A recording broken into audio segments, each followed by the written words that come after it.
Oh. All Hi, everybody. Welcome, welcome. It's Dan Cirucci and Christine Flowers, or more accurately, Christine Flowers and Dan Cirucci.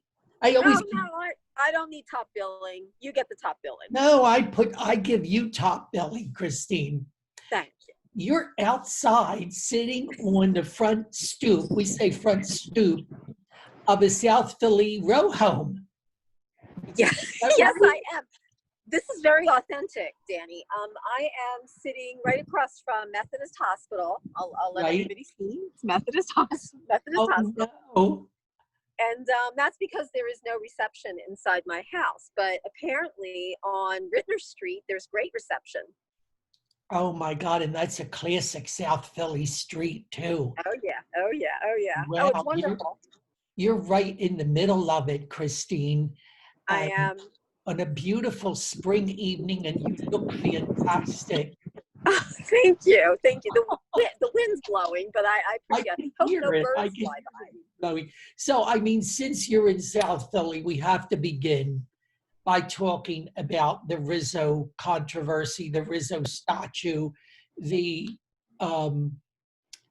what should we say, the stamping out of all things Rizzo. I mean, the complete obliteration of all things Rizzo. I'm wondering if you heard the clip on KYW radio from Rizzo's son.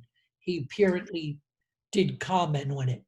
I did not, but I can only imagine the not even the anger, the profound sorrow that he feels and that the family feels with the complete manipulation of the reputation of a man who lived and died Philadelphia, who, he wasn't a saint, but we had no saints in Philadelphia. No. This man was true. He grew up maybe like 3 or 4 blocks from where I'm sitting right now on Rosewood Street in South Philly. Right. This is a man who truly everything that he did was geared toward this city. Police commissioner, mayor, went back into private life, and then he came back again and tried to run for a 3rd term. Not because he needed to do this. He was an older man at that point. He loved this city so much. And Philadelphia was in his marrow. It was in his marrow. What did Frank Rizzo Jr. say? The clip on KYW was very brief. I have to think they cut it. You know, I don't think they even wanted to have a comment from Frank Rizzo Jr., Franny Rizzo, as they also called him. What he said, Christine, was he said, look, Jim Kenney never liked my dad. He never liked him. He always wanted to do this. He wanted to do this from the very beginning. So now he's had his day. And, you know, Jim Kenney, he's got a mean streak in him. He's got I think he's got a lot of unresolved issues, Christine. I think he's a nasty man. I think you're absolutely right, Dan. And I have no hesitation in saying that for Jim Kenney, this was personal. He waited for his opportunity to do this, to destroy the legacy of a man that he despised. And you know, I know you're on social media. I really enjoyed a post by Vince Fumo, you know, former Senator Vince Fumo, who for whom Jim Kenney worked. And Fumo basically created the public Jim Kenney because he employed him for so many years as an assistant, a gopher, whatever. And Fumo wrote on Facebook, he called Kenney a word that I can't really use, but it rhymes with wussy. And he basically said that for years, Fumo was the only South Philly Italian who was opposed to the Rizzo statue. He said, I was very clear about that. I had my problems with Rizzo. However, Kenney was the one who was pushing for this statue to be placed at the Municipal Services Building when he was a council person. He pushed for it. He was yelling at people who were opposing it. And now Fumo says, all of a sudden, he whitewashes this entire history. And we're supposed to believe that he now thinks of that statue as a representation of racism. Jim Kenney has no spine. Jim Kenney has no soul. There is no there.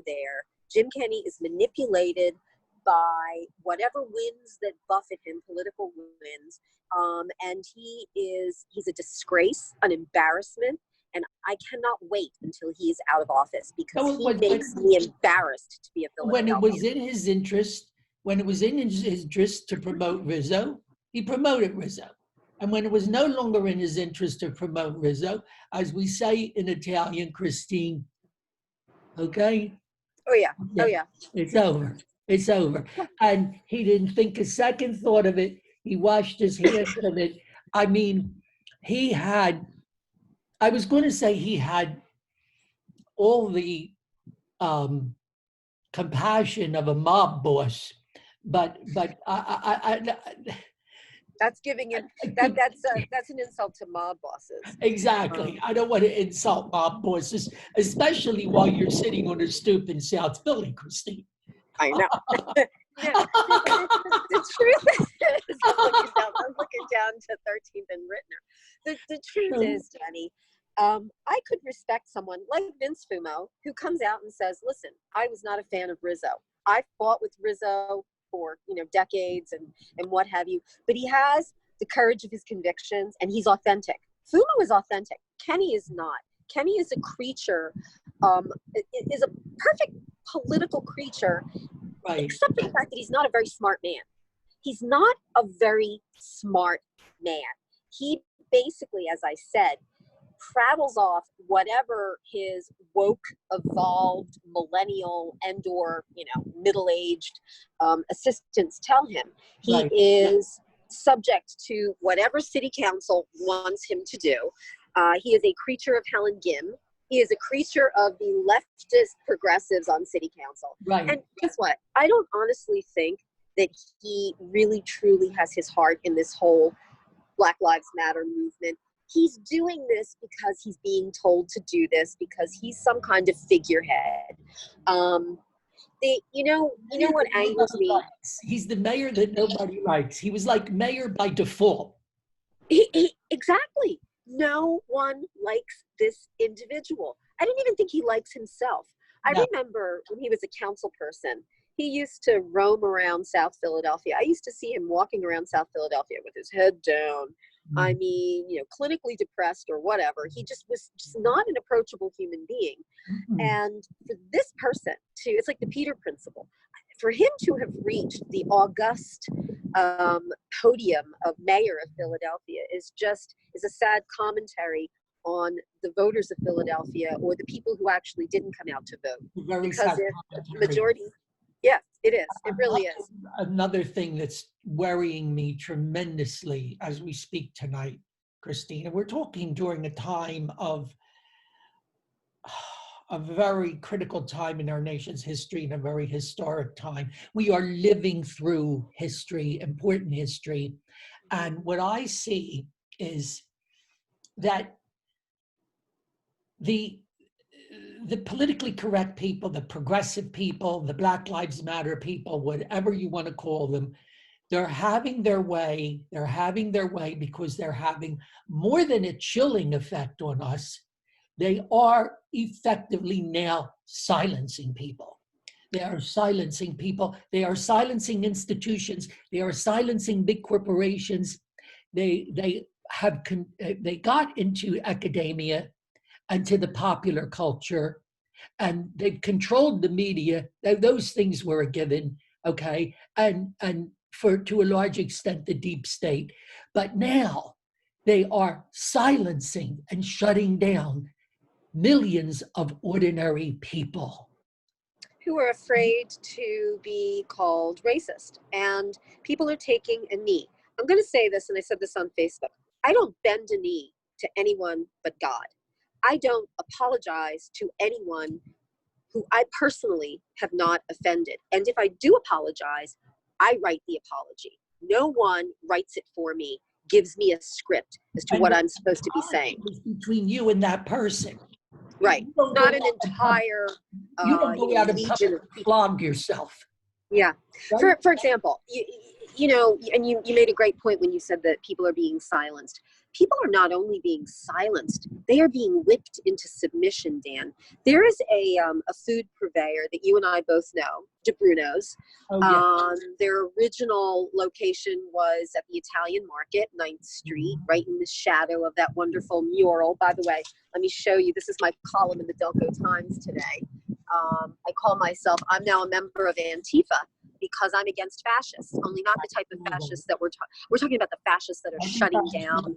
Everybody read Christine Flowers in the Delco Times, which is a newspaper that still believes in free speech and has the courage to run her columns. Please read the Delco Times. Go on, Christine. Thank you. Joe Hart's great. He's the editor-in-chief. It is a very, very strong paper, and it's got a lot more backbone than the Philadelphia Inquirer and apparently now the New York Times.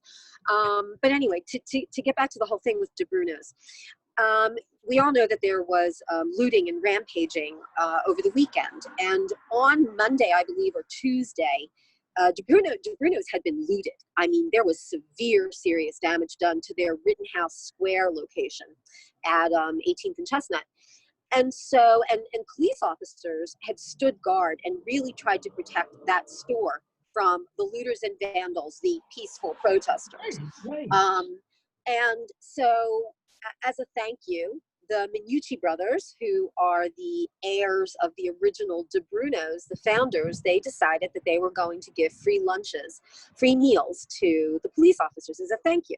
Well, some of their millennial employees got wind of that and started, their little hissy fit and like, oh, this is upsetting and we're going to strike if you do. So the Cirucci brothers, Emilio, Bill, and Bill Sr., decided that they were going to capitulate. And they put out on their website this apology to the general public that they actually had given free meals to police officers. And not only that, then they made contributions to places, radical leftist groups like the Southern Poverty Law Center, which you and I both know what type of endeavors that particular group supports. It is no longer, Morris Dees founded that back in the 70s. Yes. It's no longer a civil rights group. No, and they so anyway, DeBruno's capitulated. Out of there because he was in some questionable activities in the end. Okay. Oh yeah, absolutely. So they gave money to them. They gave money to Black Lives Matter. Yeah, and they apologized. They groveled. So you know what I did today? I have not gone back to that. I spent hundreds of dollars at that place over the years. I know you did. Thousands probably. I will not go back into that store until they apologize to the police department for what they did, for throwing them under the bus, for the grand insult of doing that.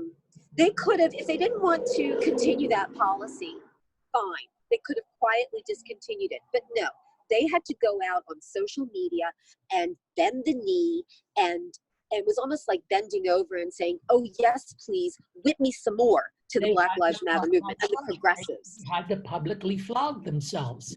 And so we say to the Bruno brothers, okay? We say that to the Bruno brothers, to the hell with you too. Tu sei morto. You're dead to me. It's over. Now, I'll give you another example. You and I are both, aren't we both alumni of Villanova? Absolutely. I'm a Wildcat. Yep. You went to Villanova Law School, right? And I went to Villanova undergrad. Now, Father Peter, the president of Villanova, an Augustinian friar, of course, like everybody else, Christine, as soon as this happened, Father Peter had to put out a statement. Everybody's got to put out a virtue signaling statement. It's mandatory. Oh, right. Yeah, there's a special script, Danny. You got to follow the script. So he put out a very nice letter. I got one. It was emailed to me. I did too. And it was a very, very nice letter. But in that letter, sort of, I don't know, sort of buried in the letter, Father Peter made the mistake of saying all lives matter. No, he didn't. Yes, he did, which as Catholics, we know that the real term, Christine, is life matters. That's right. From Life conception matters. to death, natural That's death. right. And there is no exception. Life matters, okay? Right, right. So, nonetheless, he put out a beautiful statement. It called for unity. It called for people to pray. It denounced what happened to George, Floyd. Is that his name, George Floyd? George Floyd, yeah. Right. And so forth and so on. It was perfect. Well, lo and behold, a few days later, I got the latest letter from Father Peter. Mea culpa, mea culpa, mea maxima culpa.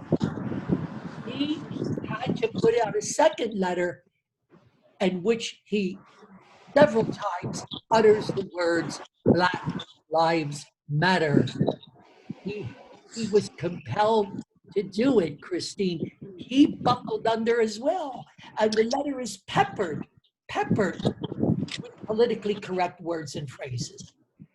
I am really tired now of all of the, like you said, the virtue signaling, the subliminal and more overt messaging that is basically telling us, presuming that we are not woke enough, presuming that we are racist. There's the presumption, there's the default position that you are a racist. Ergo, we need to speak to you to dissuade you from your racist tendencies, for you to come out and for you to make penance. We're both Catholic. We understand the importance of making penance, of saying that we're sorry for the crimes that we've committed and our sins. I'm not going to apologize for a sin that I didn't commit. I'm not going to apologize for the original sin of the founding of the United States, of slavery. I wasn't involved in that. I haven't benefited from that. I was born in 1961, 100 years after the start of the Civil War. And by the way, if you want to talk about reparations and you want to talk about what's owed, how about the 600,000 soldiers' lives, Yankee, Northern lives that were lost during the Civil War, okay? Isn't that reparation enough? Isn't that blood enough? I'm sorry, Dan, but I'm really getting angry about this forced capitulation. Do you know, I saw a video of a police officer. This was sort of a setup. Police officers lying prone or face down on the ground, and there's a group of people around him screaming, Black Lives Matter, Black Lives Matter. And he's supposed to take this as some kind of punishment for the fact that he is a white police officer. I looked at this and I said, holy God, is this the point that we've come to? No, I don't want to live in that kind of a world. And when we talk about, that was the topic of my column, Antifa. I am Antifa. I am anti-fascist. These people who are pushing this narrative are the true fascists, are the true individuals who are stopping up freedom of thought and dissent. And I refuse to be a party to this universal apology tour. No, I do not apologize. Churchill, you know what Winston Churchill said about capitulators, Christine? He said, go ahead, keep feeding the beast in the hopes that maybe you'll be the last person eaten by the beast.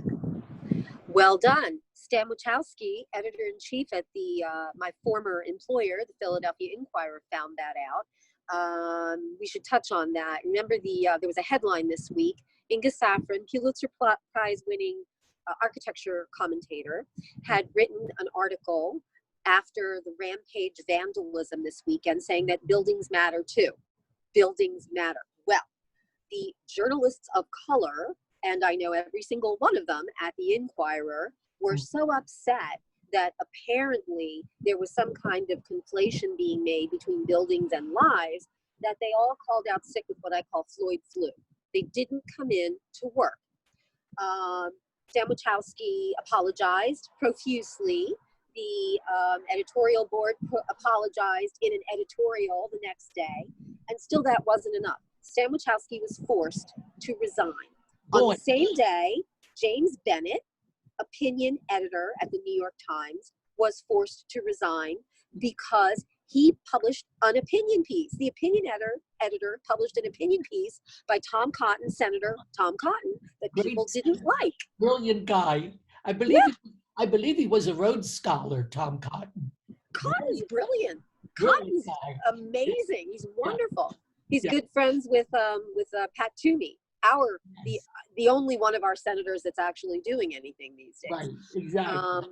But it's crazy. So two heads rolled. I told people, I said they should either learn Mandarin because we've got the Cultural Revolution happening, or French because they have to know how to pronounce guillotine correctly, because now we have another French Revolution, and the Inquirer should rename itself from Philadelphia Inquirer to become the Philadelphia Jacobin. Crazy. It's really and it's a combination of mass hysteria and calm rule is what it strikes me as. And anybody who cares about free speech, who cares about the Bill of Rights, who cares about what's written in our sacred documents, okay, should be concerned. Not to mention the fact that the first thing that is said, I guess I don't remember the Declaration of Independence or the Constitution, where it talks about providing for the public sector domestic tranquility as the paramount responsibility of the new government. Yeah. It doesn't seem to matter. And we're talking about defunding the police. Minnesota City Council just passed a resolution that's veto-proof that is going to basically eliminate their police force. De Blasio in New York said that he's going to be diverting funds from the police department to youth social services, which is really great. We can arrest the kids as we're giving them counseling. It's again, defund the police. So I have to mention something really funny. There were two people, a young woman and a young man, who were defacing property around 10th and Oregon a couple of nights ago. And neighbors saw them doing it and tried to stop them, make a citizen's arrest. Do you know that one of the vandals, the female vandal, called the police so she could to protect her rights? She was probably writing something like "F the police," and then she goes and calls the police. I mean, the chutzpah of these people. To protect her right to deface and destroy property. Yeah, and that's exactly what it's coming to. But Danny, we're not supposed to talk about that in the same breath as we talk about the importance of lives, because lives are so important. Well, you know what? When you destroy a store, when you destroy someone's livelihood, you're making it impossible for them to pay their mortgage, to put food on the table. And guess what? They did that at the 52nd Street business corridor, which is a minority business corridor.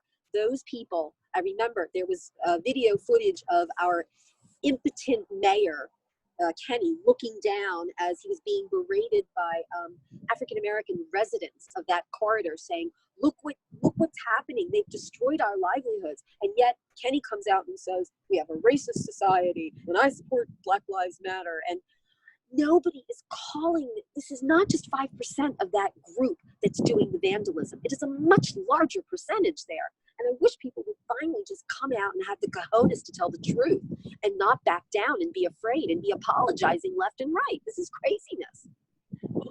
Let me ask you something. A lot of people are comparing this to 1968, which was a riotous in the worst sense of the word. And you lived through that. You were there. I lived through it, yes. And I was a liberal at the time. I marched in the Poor People's Campaign. I marched for civil rights. I marched with Dr. King. Mm-hmm. And that's very honorable. My dad did the same thing. It's honorable. Thank you. And in the 1960s, Christine, I was teaching Black students in an inner city school, teaching 5th grade in an inner city school, teaching Black students, Black history, before anyone even knew what Black history was. Okay, but anyway, Right. in 1968, what happened was there was a tremendous pushback, there was a tremendous reaction to all this disorder and destruction. And of course, the conservative, quote unquote, conservative candidate at the time, Richard Nixon, wound up winning the election in the end. In the end, what he called the great silent majority came forward and said, look, we've had enough of this. We've had enough. So what do you think is going to happen this time around? Honestly, I think that the near anarchy that we saw over the past week in Philadelphia and across the country, and the censorship, the very nihilistic approach to dissent right now can only work in Donald Trump's favor, because first of all, Biden has been missing in action. He has been completely missing in action. He hasn't been out there. He hasn't been speaking. He hasn't. He may have. He's going on Stephen Colbert tomorrow night. You know, I mean, he really has dropped the ball. If he was supposed to be some kind of icon, some kind of unifying point or center, he hasn't been that. I would also say, you know, President Trump hasn't really been that present either. But if we are looking for some kind of counterpoint to this madness, and I call it madness, this is organized madness. This is organized anarchy. I know it sounds a little bit, what's the word I'm looking for? It's contradictory, a contradiction in terms. But this is what those groups, the Saul Alinsky, the roadmap for basically disruptors, anarchists. I think that people are going to be so afraid that this will become the norm, that these people are going to be empowered, because Joe Biden is exactly the type of person who would empower them. He's like a Jim Kenney. He has that kind of attitude and approach, and wanting to be loved by everybody, and wanting everybody to, you know, be happy and kumbaya. Not really standing for anything. Not really standing for anything. Just giving. Not standing for anything. Exactly. Standing for nothing because he tries to stand for everything. I think this is going to help Donald Trump. I really do. I'm not sure. I mean, there are a lot of variables, a lot of things that could happen between now and November. But from the people that I speak to, they're angry and they're afraid of what they see rampaging in the streets right now. What kind of vibes are you getting down there in South Philly? Oh, in South Philly, I think they are disgusted with what they see happening in Center City and what they saw happening to Walnut Street. What they saw, you know, happening over the weekend with looters and vandals. That's not even, though, as upsetting, the actual violent looting and vandalism, as what came afterwards, which you brilliantly pinpointed, the silencing. We can deal with criminality. You can arrest people. You can rebuild a store or a home.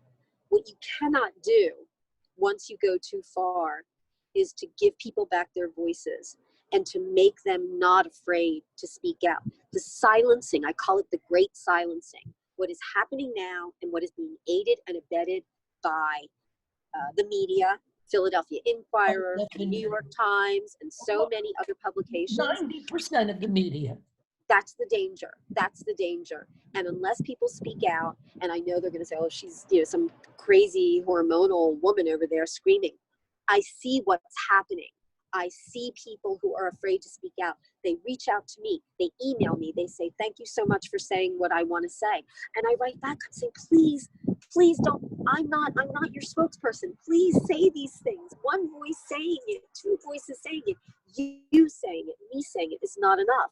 We need a critical mass of people who are not afraid to speak out, but they've been cowed into silence. You saw what happened to Ellen.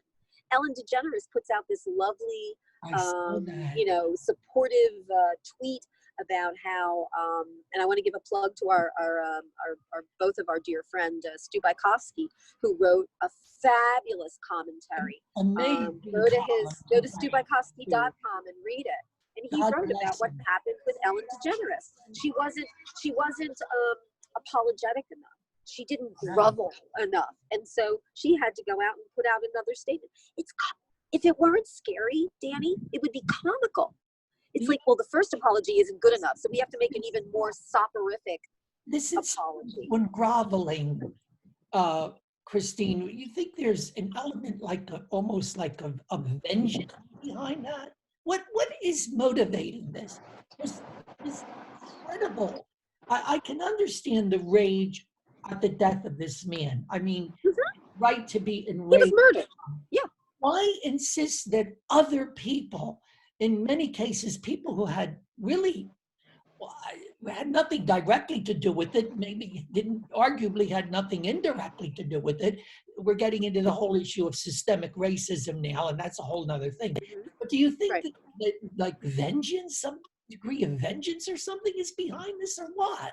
What is motivating this? Yeah, I mean, there are two parts to it. The first part is there's frustration on the part, I believe, of minorities, African Americans, who have seen these things happening over and over again, and they don't feel as if any remedial measures have been taken. They're wrong about that, because there have been many remedial measures taken, but you're still going to get these rogue police officers. They don't believe they're rogue, though. They make the mistake of making it that the default position is that the police officers are racist, and we have a racist system, which that's not the case.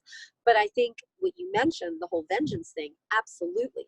There is this sense of, okay, we have this moment, we have this power, and believe me, it is not all African Americans. There are a lot of African Americans who are disgusted and appalled with what they see happening. Yes. There are very decent human beings out there, many of whom I know, who are saying these voices do not represent me. A lot of what I see are white progressives. I see what I call them the white hipster trust funders, who are out there. They want their own 1968. They were cooped up for 2.5 months, and this is their version of senior week. They're getting out there, and they're getting together, and they're marching with their bros and their friends and their boyfriends and their girlfriends, and they're having just a wonderful time. There's a shallowness to a lot of the protests that I see. For progressive hipsters. Yeah, that's exactly what it is. And unfortunately, some of them have moved into South Philadelphia, not necessarily on this street. So you asked me before how South Philly is reacting. The majority is upset with what's happening, and they're outraged with the Rizzo mural being painted over and the pulling down of the statue. But there's a large number of newbies who've, like the shoebies down at the shore during the summer. Yeah, these are newbies. In South Philly, who are kind of the progressives. They're the ones that who vote for the Green Party or the Democrats or the worker people party, whatever that is. They've got 2 council people in City Hall right now, and they're quite happy with what they see happening, because I don't think they really believe in what they're saying, but they want to destroy civil society, and they want to crush the structures that have held us together for so long. And that's why I tell people, speak out. Don't let them do this. And I am despairing, because I do see a lot of people who are afraid to speak out, because they either work in a certain organization, they're not allowed to say these things, or they want their families not to be angry at them, or they don't want to be flamed on social media and things like that.